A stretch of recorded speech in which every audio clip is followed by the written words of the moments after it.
नमस्कार। आज मैं बवासीर और पुरानी पेचिश की समस्या को होम्योपैथिक दवा से कैसे ठीक किया गया उसी के बारे में समझेंगे। एक रोगी, उम्र करीब 32 वर्ष, रंग सांवला, लंबे कद के मेरे पास इलाज करवाने के लिए आए। रोगी के परिवार में फाइलेरिया का इतिहास रहा था। उसके माँ बाप, भाई बहन सभी को यह रोग हो चुका था। वह ऐसे स्थान से संबंधित रहे हैं जहां फाइलेरिया का मच्छर अधिक पाया जाता था। हाल के समय में रोगी पुरानी पेचिश से ग्रसित है।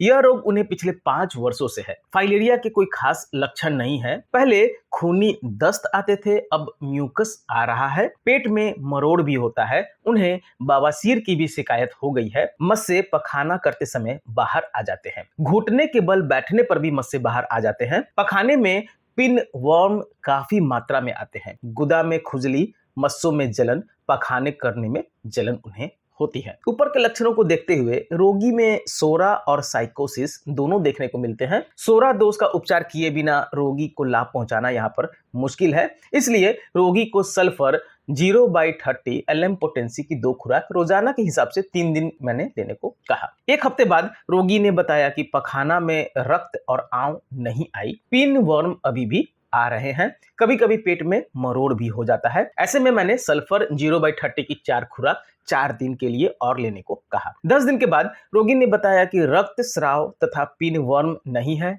कब्ज भी नहीं है, मस्सा वैसा का वैसा ही है। ऐसे में थूजा 0/30 को सुबह और शाम 5 दिन मैंने लेने को कहा। 10 दिन में मस्से के बाहर आने में आराम हुआ। करीब करीब 50% लाभ हो गया। ऐसे में थूजा 0/30 को 5 दिन और मैंने कहा कि आप ले लीजिए। इस बार रोगी का कहना था कि उसे हर प्रकार से लाभ रहा, किंतु 2-3 दिन बाद फिर से मस्सा बहने लगा। अब यहाँ पर प्रश्न उठता है कि थूजा 0/30 का लगातार प्रयोग किया गया, जबकि इस शक्ति को सीएम शक्ति के बराबर माना जाता है। किंतु मेरा अनुभव है कि 0/30 शक्ति सीएम के मुकाबले कम प्रभावशाली है। ये शक्तियां रोग शक्ति को उतना नहीं झकझोर पाती हैं जितनी कि सेंटिसिमल शक्तियां झकझोरती हैं। इनका प्रभाव उतना अस्थायी नहीं रह पाता है और इसलिए मैंने थूजा 10M की 1 खुराक उनको लेने को कहा। थूजा 10M ने 0/30 से अधिक लाभ दिया और उतने दिनों तक उन्हें बहुत ज्यादा आराम रहा। अब उन्हें शिकायत है कि दवा ने फाइलेरिया के लक्षण को उत्पन्न कर दिया।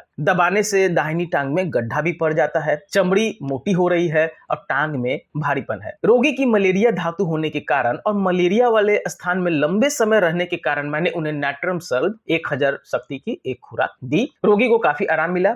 बवासीर का मस्सा बेर जैसा छोटा गोल हो गया है। फाइलेरिया का लक्षण तो नाम मात्र है, किंतु मस्सा घुटने के बल बैठने से बाहर आ जाता है। बीच बीच में खूब जलन और दर्द भी होता है। कब्ज फिर होने लगी, हाजमा भी बिगड़ रहा है, पेट में जलन हो रही है, मस्सा का बाहर आ जाना, जलन होना और कब्ज भी है। और एक खास बात कि उन्हें मट्ठा पीने की इच्छा काफी हो रही है। यहाँ पर कॉस्टिकम अंतिम रूप से निर्णायक रहा, क्योंकि बैठने से मस्सा बाहर आना इसका प्रधान लक्षण है, मट्ठा पीना अच्छा लगना इसका दूसरा सुंदर लक्षण है। ऐसे में कॉस्टिकम 1M देने से सभी लक्षण ठीक हो गए। सल्फर की जलन ठंडे पदार्थ से बढ़ती है। कॉस्टिकम के रोगी को मट्ठा पीना आनंददायक और सुख देता है, किंतु अन्य लक्षणों में सल्फर, थूजा तथा नाइट्रम सल्फ दिए बगैर ठीक नहीं किया जा सकता था। इसलिए शुरुआत में सल्फर भी देना पड़ा, थूजा भी देना पड़ा, नाइट्रम सल्फ, और अंत में जब पता लगा तो कॉस्टिकम से इनका रोग पूरी तरह से ठीक। आशा करता हूं आपको यह वीडियो मेरी पसंद आई होगी। वीडियो पसंद आए तो प्लीज मेरे चैनल को सब्सक्राइब करें